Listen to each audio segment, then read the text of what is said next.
श्रीराम. आपल्या सर्वांच्या हृदयस्थ वसणाऱ्या आत्मारामास साष्टांग प्रणिपात करून गोस्वामी तुलसीदास रचित श्री रामचरितमानस या ग्रंथातील जो सप्तम सोपान उत्तरकांड याचं आपण चिंतन करत आहोत. सज्जन हो, हे आपलाच कथा चिंतन क्रमांक 1165. आपण गेल्या चिंतन प्रवाहामध्ये प्रभू रामचंद्रांच्या या चरित्रामधला हा अखेरचा प्रसंग अभ्यासत होतो. गुरु वसिष्ठांनी जेव्हा प्रभू रामचंद्रांच्याकडं भक्ती, त्यांच्या चरणकमली प्रेम हेच मागितलं, तत्पश्चात जणू काही प्रभू रामचंद्रांच्या या अवतार कार्याच्या समाप्तीच्या दृष्टीनेच सर्व प्रवास सुरू झालेला आहे. भगवंत आपल्या सर्व सख्यांच्या समवेत अयोध्या नगराच्या बाहेर जातात. तिथं अनेक प्रकारचे रथ, घोडे, हत्ती मागवून घेतात. सर्व याचकांना जे जे काही मनोवांछित हवं आहे आणि त्यांचा जसा अधिकार आहे त्याप्रमाणे प्रभू रामचंद्र प्रत्येकाला तृप्त करतात. या दानाचे झालेले श्रम परिहारार्थ करण्यासाठी भरताने पांघरलेल्या एका वस्त्रावरती प्रभू रामचंद्र जाऊन बसलेले आहेत. सर्व बंधू रामाच्याकडे एकटक पाहतायत. हनुमंत भगवंताच्या निकट जाऊन त्यांना पंखा करतोय. हे अतिशय सुंदर असं दृश्य गोस्वामीजींनी आपल्या डोळ्यासमोर उभं केलं. हनुमंताच्या डोळ्यांमध्ये अश्रू जमा झालेले आहेत, कारण ही सगुण रूपामधली रामाची या चरित्राच्या आधाराने केलेली शेवटची सेवा असावी. असा हनुमंत पुन्हा कधी आपल्याला रामाचं दर्शन होईल, पुन्हा कधी आपल्याला त्याची सेवा करता येईल, अशा विचारचक्रांमध्ये आहेत. महादेव माता पार्वतीला हनुमंताचं प्रशंसा करताना म्हणतोय की त्याच्यासारखा प्रभू रामचंद्रांच्या चरणांचा प्रेमी कोणी नाही, त्याच्यासारखा कोणी भाग्यशाली देखील नाही.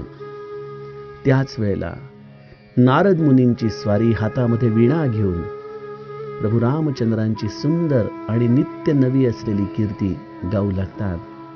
सज्जन हो, या नारद मुनींनी गायलेल्या स्तुतीबरोबरच या रामचरित्रामधला हा चरित्र प्रसंगाचा कथाभाग गोस्वामीजी विराम देत काकभूषुंडी चरित्राच्या दिशेने आपल्याला घेऊन जातात. त्या या स्तुतीचं गायन आपण आजच्या चौपायांच्या आधाराने बघणार आहोत. मामवलोकय पंकजलोचन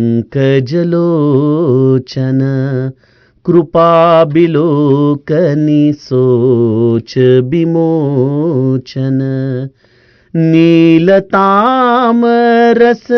श्याम कामरी हृदय कंज मकरंद मधुपहरी जातुधान बरुथ बलभंजन मुनि सज्जन रंजन अघगंजन भूसुर ससी नव बृंद बलाहक असरन सरन दीन जनगाहक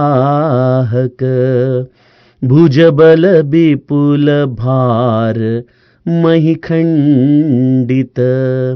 खरदूषण बिराध बध पंडित रावनारी सुखरूप भूप बर जय दशरथ कुल कुमुद सुधाकर सुजस पुराण विदित निगमागम गावत सुर मुनि संत समागम कारुणिक व्यलिक मद खंडन सब विधि कुशल कौशला मंडन कलिमल मथन नाम ममताहन तुलसीदास प्रभु पाहि प्रणत जन। प्रेम सहित मुनि नारद बरनी राम गुण ग्राम शोभा सिंधु हृदय धरी गए जहां विधि धाम सियावर रामचंद्र प्रिय हो।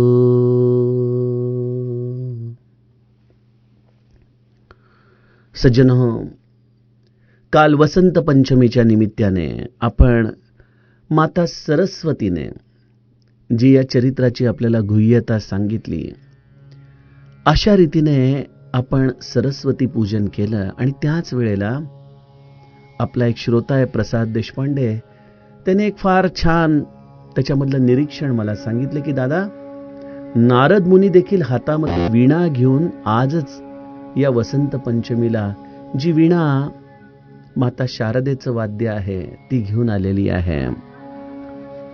असे हे नारद या सरस्वतीच्या कृपेनेच रामाचं गुणगान करतायत.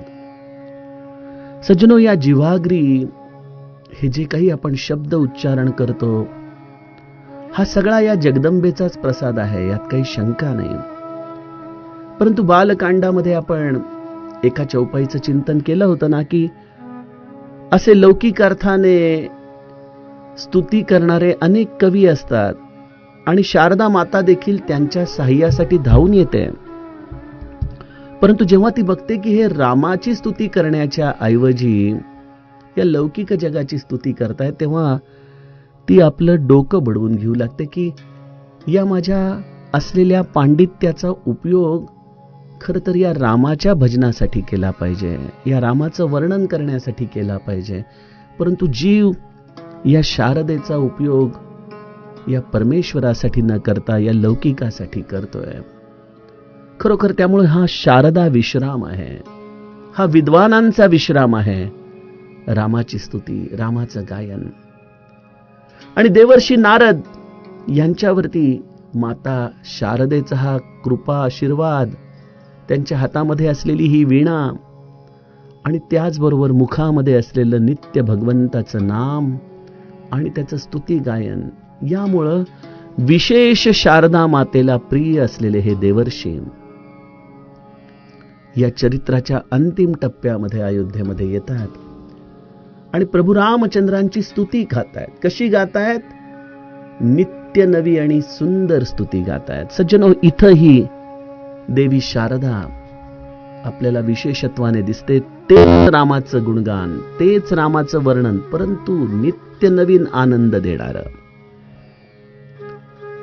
ही जगदंबा, ही शारदाच आमच्या हृदयामधला हा स्नेहभाव आहे, ज्याची आम्हाला ती जाणीव करून देते. आणि ते जे या भगवंताच्या उपासनेमधून, नामामधून प्राप्त होतं, हाच तो शारदेचा प्रसाद आहे, जो नित्य नवीन आहे, नूतन आहे. अशी ही स्तुती नारद प्रभू रामचंद्रांच्या समोर गातायत. किती सुंदर शब्द आहेत. गोस्वामीजींनी जणू काही देवर्षींचं हृदयच या चौपायांमधून आपल्या समोर ठेवलेलं आहे. मामवलोकय पंकज लोचन कृपा बिलोकनी सोच विमोचन. देवर्षी नारद प्रभू रामचंद्रांना विनंती करतायत की ज्याच्या केवळ एका कृपा कटाक्षाने देखील जीव शोकमुक्त होतो, असे माझे प्रभो, हे कमलनयन, आपण माझ्याकडे पाहावं आणि मला शोकमुक्त करावं, मला या दुःखातून सोडवावं.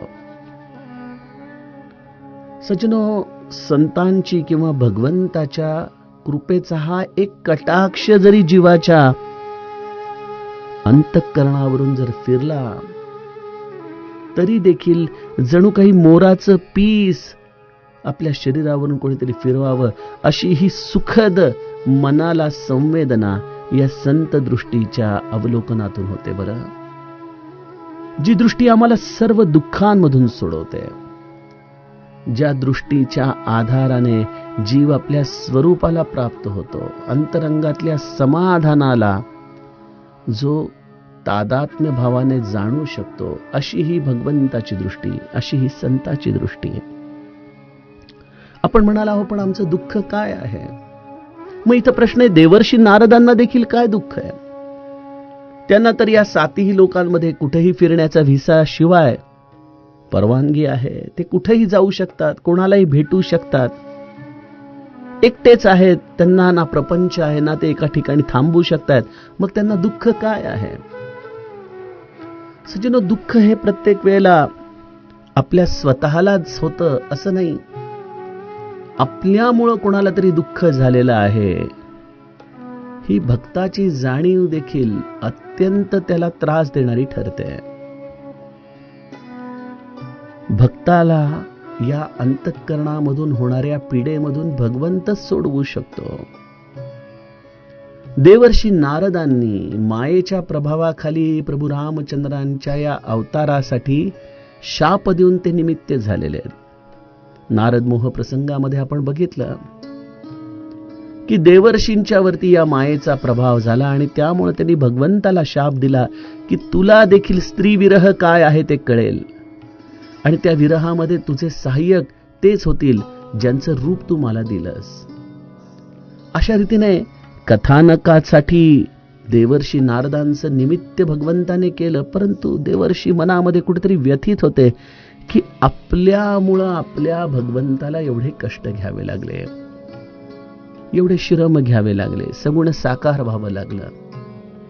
हे सगळं आपल्या शापामुळं भगवंताला सहन करावं लागलं. एवढी मोठी ही असलेली पायाने वाटचाल करत क्रमण केलेली भूमी, हे सगळे कष्ट माझ्या रामाला माझ्या शापामुळं घ्यावे लागले. आणि हेच दुःख होतं, हीच पीडा होती. त्या दुःखातून तू मला मुक्त कर, कारण तुझ्याशिवाय आता मला कोण आहे मुक्त करणार? सज्जनो, भक्ताचं आणि भगवंताचं हे किती सुंदर नातं आहे की जिथं भक्ताला भगवंतासाठी झालेली पीडा देखील व्याकुळ करून टाकते. आणि त्यामुळे देवर्षी म्हणतायत की हे कमलनयन तुम्ही माझ्याकडे एकदा पहा, म्हणजे मला मनाला समाधान वाटेल की आपण माझ्यावरती व्यथित नाही आहात, मी दिलेल्या शापामुळं आपण माझ्यावरती क्रुद्ध नाही आहात. माझ्या मनाला हाच त्रास वारंवार होरपळतोय. बघा, भरत देखील जेव्हा चित्रकूटवरती आलेले आहेत तेव्हा ते देखील मनामध्ये एक संभ्रम घेऊनच आले होते की राम आपल्याला स्वीकारेल का? आपण येण्याची वार्ता कळताच राम चित्रकूटाला सोडून निघून जाईल, काय करायचं मग मी? माझ्यामुळं रामाला एवढा त्रास झाला, माझ्यामुळं रामाला वनवास भोगावा लागतोय. अशा रामाने एकदा तरी मला डोळे भरून तो पाहिल का? माझ्यावर त्याच्या प्रेमाचा वर्षाव करेल का? आणि अशा चित्रकूटावरती भरत जेव्हा प्रभू रामचंद्रांच्या प्रेम वर्षावामध्ये न्हाऊन निघाला तेव्हाच तो खऱ्या अर्थाने आतून शांत झाला. सज्जनो, आपण म्हणाल आम्ही तर सामान्य जीव आहोत, ठीक आहे, या जन्माची आम्हाला दुःख आहेत, परंतु रामाचं दर्शन हे सगळ्या दुःखांचं मूळ कसं दूर करतं? सज्जनो, या जीव पातळीवरती आम्ही आलो याचं कारणच मुळी आमच्या अतृप्त वासना आहेत. हे आमच्या जुन्या कर्माचे संस्कार आहेत जे आम्हाला पुन्हा जन्माला घेऊन आले. आणि या जन्म संस्कारांमधून मिळालेल्या जन्मात आम्ही हे दुःख सहन करतोय. मग रूट कॉज कुठे आहे? की या जन्म मृत्यूच्या चक्रातून बाहेर पडणं हेच सगळ्यात मुख्य गोष्ट आहे. आणि ती गोष्ट कधी घडते? जेव्हा एखादा रामस्वरूप संत किंवा प्रत्यक्ष रामराया त्याची दृष्टी तुमच्यावरती टाकेल. हे डोळे जे कमलनयन आहेत, जे एखाद्या कमळाप्रमाणे सुंदर तर आहेत, जे निरासक्त आहेत, ज्या डोळ्यांमध्ये जणू काही आपल्या या सर्व पापांना सहजपणे स्वीकारत असतानाही आपल्या कुठल्याही दोषांना बघण्याची वृत्ती नाही, असे हे कमलनयन. त्यांचा एक कृपा कटाक्ष आपल्यावरती पडला असता ते जीवाला या जन्म मरणाच्या चक्रातून सोडवतात. तो कृपा कटाक्ष पडावा यासाठी ही आमची सगळी धडपड चाललेली आहे. या रामाच्या अवतीभोवती असंख्य त्याचे साधन करणारे भक्त आहेत, साधू संत आहेत. परंतु माझ्यासारखा जीव जो कदाचित कित्येक अंतर या रामापासून दूर असेल,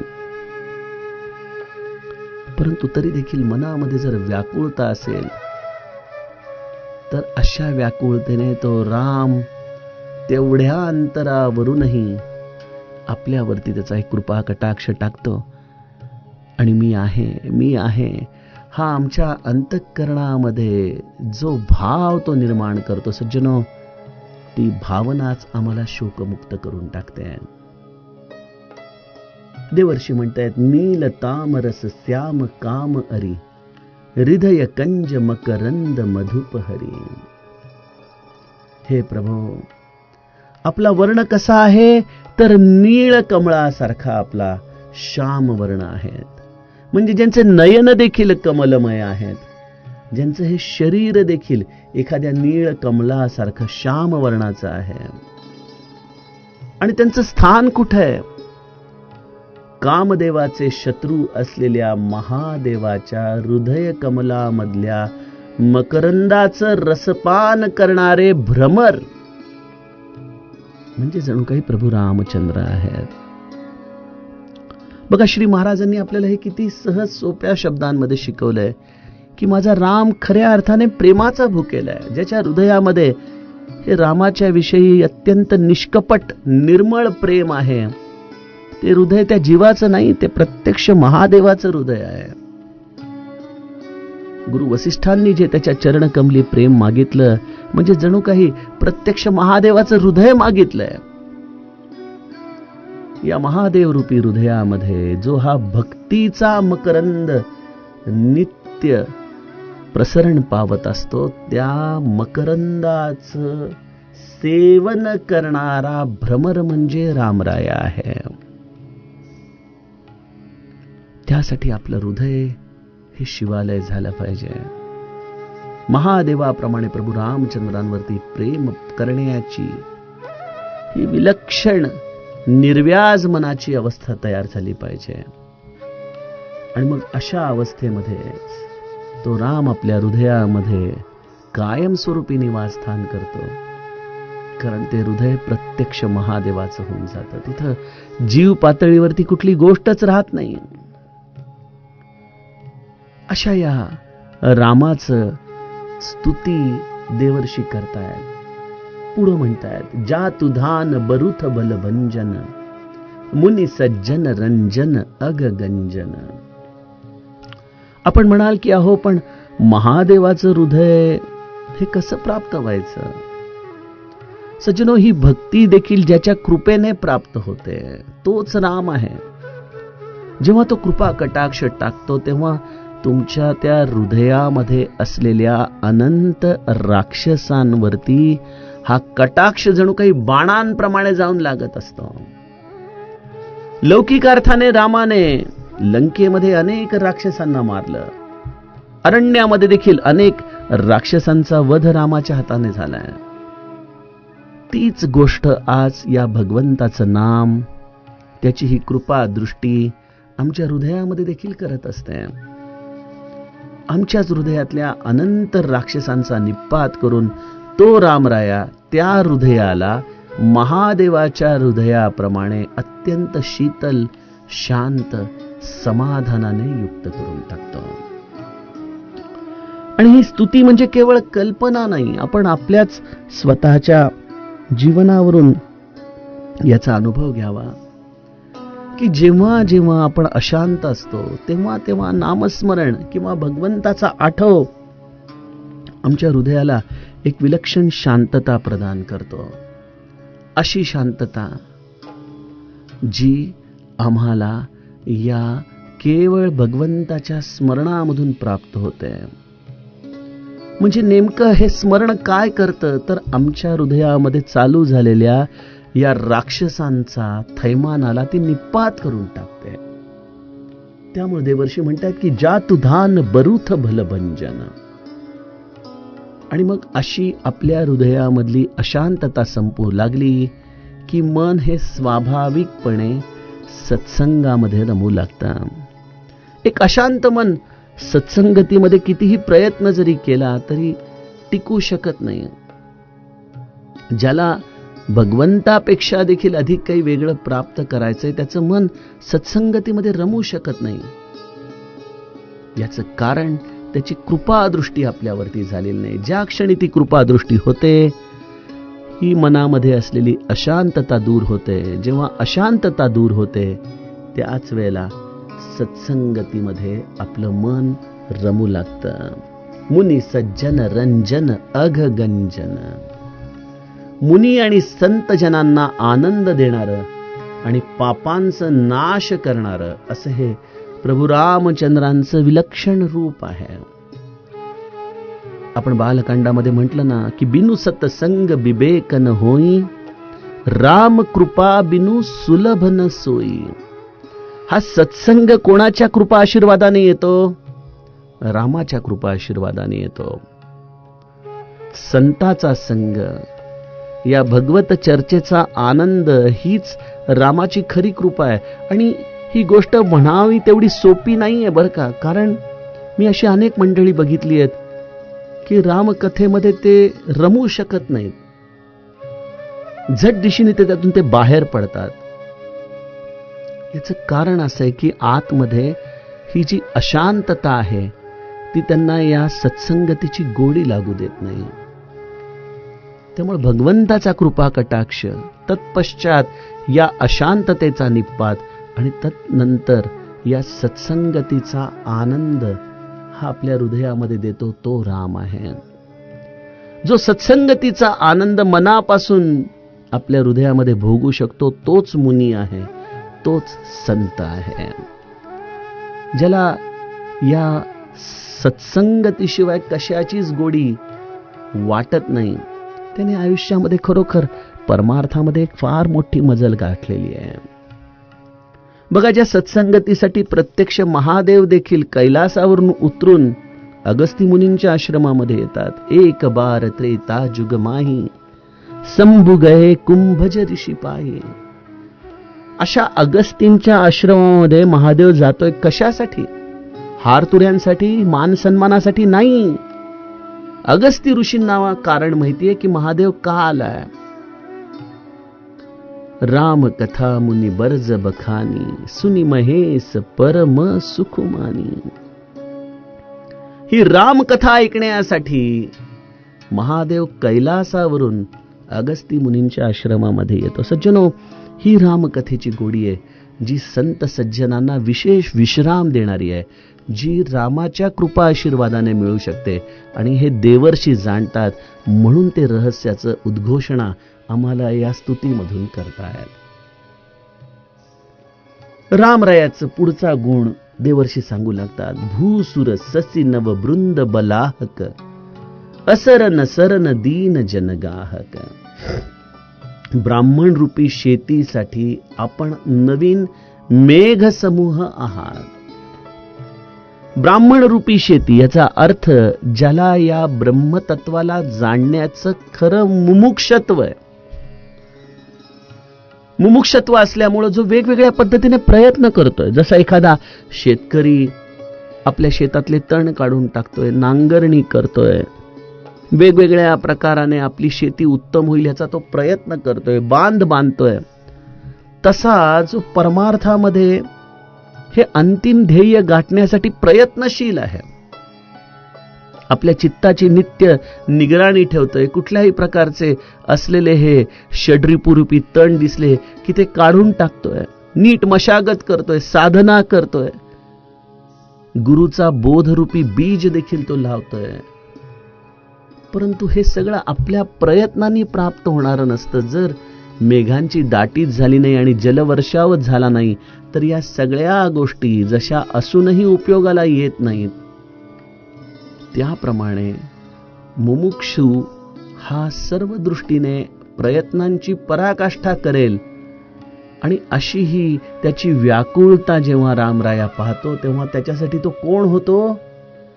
भूसुर ससी नव बृंद बलाहक. नवीन मेघ समूह तो घेऊन येतो.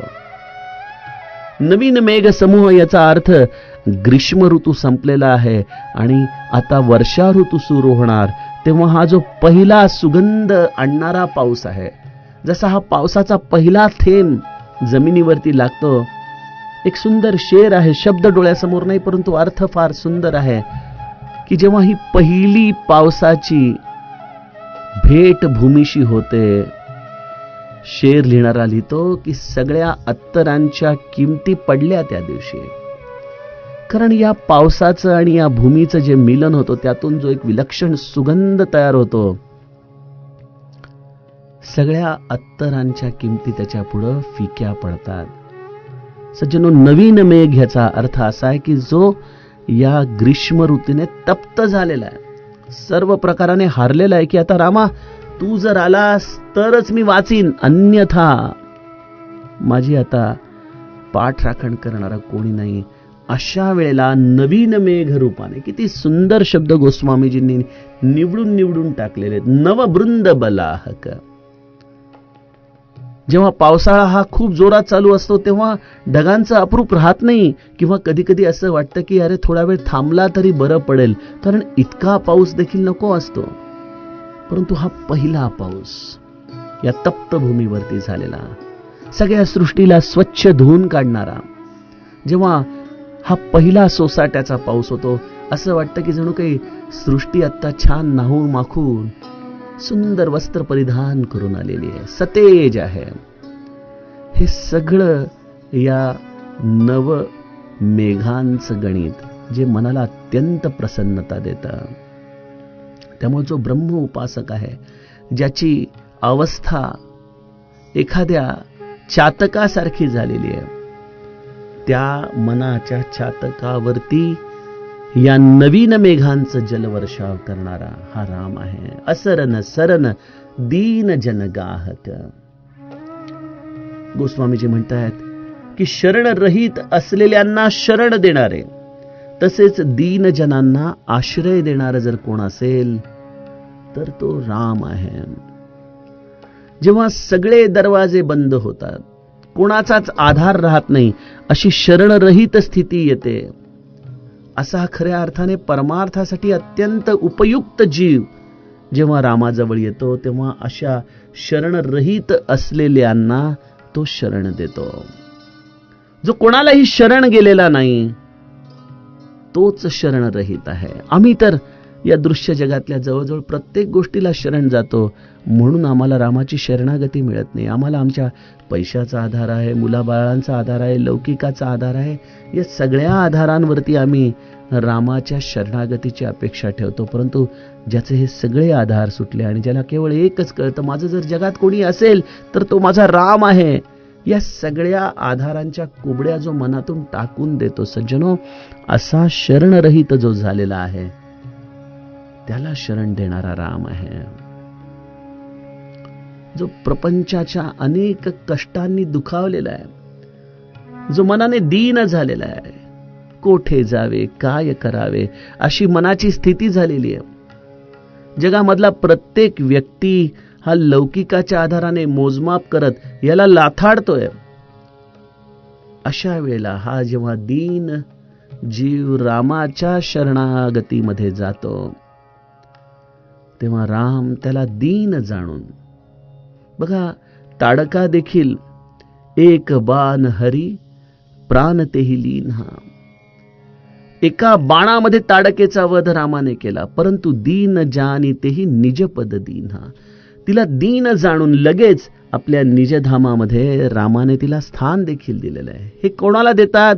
जो दीन आहे, जो आपल्या स्वधर्माचं आचरण करतोय, परंतु त्याला सर्व दृष्टीने जेव्हा या प्रपंचाची दुःख सतावू लागतात, त्यावेळेला अशा या दीन जनांसाठी हा राम दीन दासाच्या रूपामध्ये येतो, प्रत्येकाला आपलं म्हणतो आणि त्या सगळ्यांना भगवत सन्मुख करण्यासाठी म्हणून आपल्या नामाचा आधार देतो. असा हा दीन जनांना आश्रय देणारा राम, हे सगळं रहस्य देवर्षी अंतःकरणामध्ये जाणतायत. आणि म्हणून रामाची ही स्तुती केवळ शब्द पांडित्य नाही, देवर्षी नारदांनी रामाच्या या चरित्राला अतिशय जवळून पाहिलेलं आहे, जे खरं तर त्याच्या जन्माच्या हेतूचं देखील कारण ठरतात. आणि तो ज्यांना नित्य अयोध्येमध्ये येऊन ज्यांचं दर्शन घेतोय, अरण्यामध्ये जाऊन त्यांना भेटतोय, अशा देवर्षींनी प्रभू रामचंद्रांच्या या सर्व स्थितींचं अवलोकन केलं, हृदयामध्ये तो भाव जाणला आणि त्यामुळे ही स्तुती केवळ शब्द नसून त्यामध्ये देवर्षींची अनुभूती सामावलेली आहे. सज्जनो, आज आपण समस्त स्तुतीचं चिंतन करू शकलो नाही. उर्वरित उपायांचं चिंतन आपण उद्याच्या कथा विभागामध्ये करूया. जानकी जीवन स्मरण. जय जय राम.